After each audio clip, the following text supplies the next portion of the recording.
నమస్తే అండి, మీ పేరండి? అబ్దుల్ వహాబ్ అండి, కొడంగల్ కాన్స్టిట్యున్సీ. ఓకే సార్, ఇప్పుడు కొడంగల్ అన్నారు కాబట్టి మరి కొడంగల్ నియోజకవర్గంలో గెలిచినటువంటి సీఎం రేవంత్ రెడ్డి గారు ఎలా ఉంది సార్? మీ పరిపాలన ఎలా ఉంది సంవత్సరం? ఒకటి ఏంటంటే రేవంత్ రెడ్డి గారు అరిచేతుల స్వర్గం చూపించి గెలవడం జరిగింది.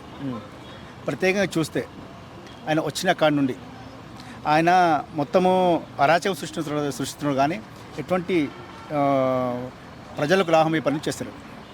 వచ్చిన వెంబడే ఒక పని చేసిండు, ఆడోళ్ళను ఫ్రీ టికెట్ చేసి కొట్టుకునేటట్టు చేసిండు. వాడు కొట్టుకుంటున్నారు. కొందరైతే పైసలు లేకపోతే మొగలతో కొట్లాడి వెళ్ళిపోతున్నారు. అట్లా పని అయితే చేసిండు. ప్రస్తుతము అక్కడ ఇప్పుడు వచ్చింది లగచర్ల యొక్క దాంట్లో రైతులు కానీ మా నాయకుడు నరేందర్ రెడ్డి గారు కానీ అరెస్ట్ అయినరు. అరెస్ట్ అయిన తర్వాత 37 రోజులు ఉన్నారు. ఇప్పుడు బెయిల్ దొరికింది. బెయిల్ దొరికిన తర్వాత ఆ ఒక ఉత్సవంలో అన్నతో కలవడానికి ఇక్కడ తెలంగాణ భవన్కు రావడం జరిగింది. ఎక్కడైతే మన లగచర్ల ఉందో అక్కడ ప్రజలు జీవనోపాధి వ్యవసాయం మీద బతుకం వాళ్ళ యొక్క జీవనోపాధి. అక్కడ ప్రజలకు ఎవరైతే తాత ముత్తాతల కాడ నుంచి అక్కడ వాళ్ళు వ్యవసాయం చేసుకుని బతుకుతున్నారో వాళ్ళను మాట్లాడక, వాళ్ళను ఒప్పించక, వాళ్ళ దగ్గరికి పోక, వాళ్ళను ఉసుగొల్పి ఈ యొక్క సంఘటన మొన్న జరిగింది. ఇప్పుడు రైతులను ఎక్కడైనా 37 రోజులు జైల్లో పెట్టిన సంఘటన మీరు ఎప్పుడైనా చూసారా గతంలో కానీ ఇప్పుడు కానీ? ప్రస్తుతం అయితే నాకు గుర్తొచ్చినప్పటి నుంచి నాకు ఇటువంటి ఇక్కడ లేవు. ఏదైతే రైతులను ఇంతమంది రైతులు ఒకసారి అరెస్ట్ చేయడం కానీ జరగలేదు. గతంలో జరిగినాయి కానీ ఇన్ని జరగలేవు. ఇంత ఒక దాడి కానీ ఇటువంటి ఒక వాళ్ళ మీద ఏదైతే రేవంత్ రెడ్డి చేస్తుండో ఇప్పుడు మొత్తం తెలంగాణలో ఏ ముఖ్యమంత్రి చేయలేడు. ఓకే, రైతులను అరెస్ట్ చేయడం ఒక ఎత్తి అయితే నిన్న కాక మొన్న పేపర్లోను టీవీలోను బాగా వైరల్ అయింది. ఒక వ్యక్తిని బాగా చైన్లేసి గొలుసులేసి తీసుకెళ్ళినటువంటి చాలామంది బాధపడింది. అసలు ఆ ట్రీట్మెంట్ ఎలా, అటువంటి ట్రీట్మెంట్ చూసినప్పుడు మీకు ఎలా అనిపించింది? అదే చూసిన తర్వాత చాలా బాధ అనిపించింది. ఎందుకంటే మా కాన్స్టిట్యున్సీ యొక్క హీరానాయకుని రైతు ఆయన అక్కడ ఏమి చేయలేడు పాపం. ఆయన చేసింది ఏంది, మా భూములు తీసుకురాదు, మా భూములు తీసుకోవద్దు అని మాట్లాడిండు. ఆ మాట్లాడడం తప్పు చేసిన తప్పు. ఆయనకు హార్ట్ అటాక్ వస్తే చాలామంది ఏమైపోతారు అంటే వాళ్ళ స్ట్రక్చర్ మీద తీసుకోవడం కానీ, వాళ్ళ బండి మీద తీసుకోవడం కానీ, ఒకటి వాళ్ళకు ఒక సెక్యూరిటీగా తీసుకోపోతారు. ఆయన మళ్ళీ అది ఇది సంకళ్ళు వేసుకొని అది టెస్ట్ చేసేటప్పుడు అది ఈకో టెస్ట్ కానీ ఈసీజీ కానీ చేసేటప్పుడు ప్రతిసారి ఆయనకు సంకళ్ళు వేసి చేయడం జరిగింది. దాన్ని బీఆర్ఎస్ పార్టీ మా నాయకులు దాన్ని లేవలెత్తే దాన్ని మళ్ళా ఒక సంగారెడ్డి నుండి ఇక్కడ నిమ్స్కు పంపడం జరిగి ఆయనకు చికిత్స అందించడం జరిగింది.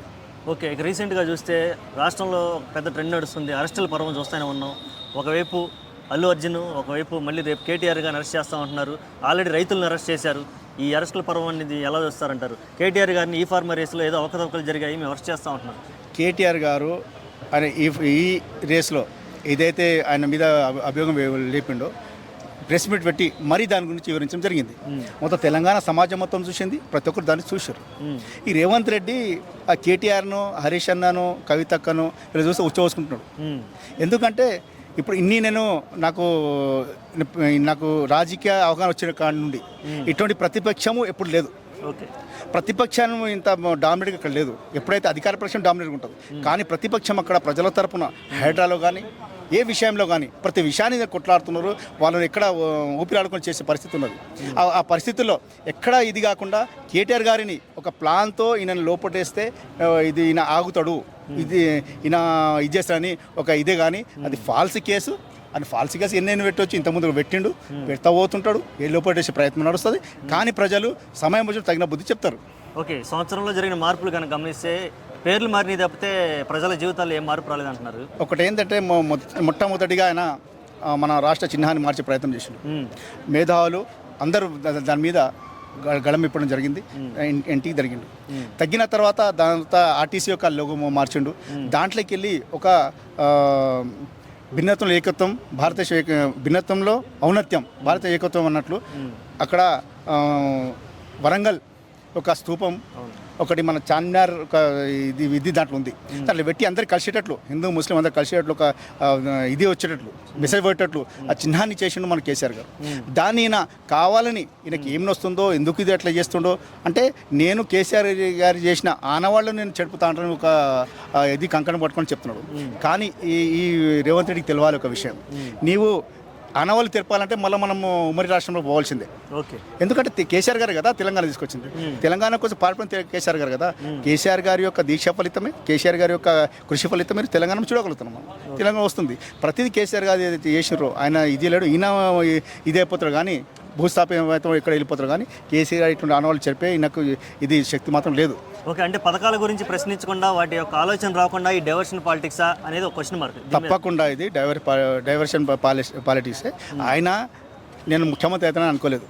ఓకే, అంటే బై లక్ అయ్యాడా? బై లక్ అయ్యాడు, ఆయనకే తెలియదు. నేను అనుకుంటాను నిధిలో అప్పుడప్పుడు చిలుకుంటూ నేను కళ చూస్తున్నానా ఏం చూస్తాను చూసుకుని ఉంటాడు. ఏదో అడ్డగోలిగా ఒక ఇది చేసేసిండు, 420 ఇవి ఇచ్చిండు, వాగ్దానాలు చేసిండు.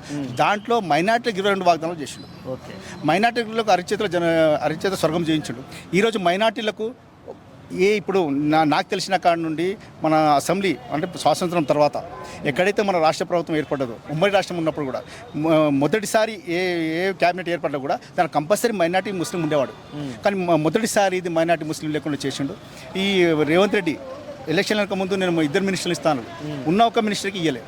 కేసీఆర్ గారు తెలంగాణ వచ్చిన తర్వాత 2 సార్లు క్యాబినెట్లు చేస్తే ఫస్ట్ సారి కూడా సెకండ్ సారి కూడా మహమూద్ అలీ గారికి ఉప ముఖ్యమంత్రిగా, 2వ సారి హోంమంత్రిగా ఇవ్వడం జరిగింది. కానీ ఈయన ఏదైతే ముస్లింలు ఈయన ఇది చేస్తున్నాడో తప్పకుండా ముస్లింలు భవిష్యత్తులో ఈయనకు ప్రతి ఎన్నికల్లో తగిన బుద్ధి చెప్తారు. Okay, thank you so much.